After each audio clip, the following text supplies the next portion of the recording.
Hello again, folks. It's Barry with Barry's 8-Track and Classic Car Radio Repair, and today's finished job is kind of an unusual one. This is the 8-track section out of a big old floor console stereo that you used to see in the 60s, and really nice wood, and a lot of them had like sliding doors that you could slide to reveal the 8-track player or the receiver. Most of them had a turntable since they were popular at the time as well. And I get a few of these per year. It's just your basic chassis, all your amplification and volume control and all that stuff is in the console, and this just has basically the motor, preamp, and track change mechanism. And sometimes these will come with a straight AC plug and a couple of RCA cables for your audio.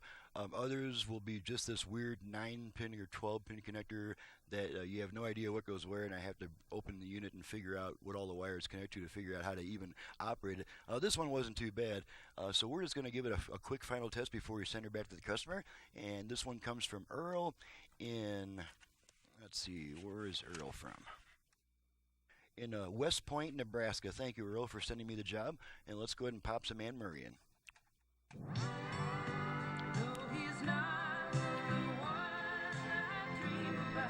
Okay, we're going to switch tracks a bunch of times.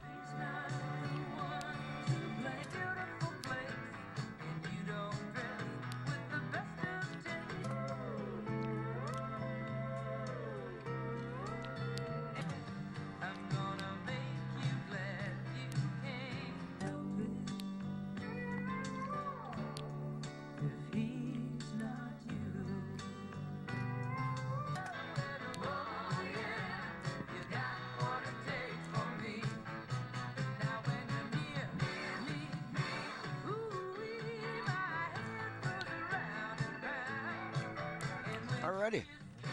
And that's the end of this test. This is just a very quick test because there just isn't that much to test on this unit. Just wanted to make sure that it plays and changes tracks properly, which it does. So I'm ready to move on to the next job. I'm Barry with Barry's 8-Track and Classic Car Radio Repair. Needless to say, if you have an 8-track unit either for home or for car use in need of service, you can reach me at 928-533-9666. I also do FM conversions on Classic Car AM radios and even Classic Car AM FM radios. If you'd like to get a lot more output power out of them, I can add Bluetooth, USB, aux input, and maybe even a few other cool things. My website is in the description below. Thank you very much for watching and listening, and we'll see you next time.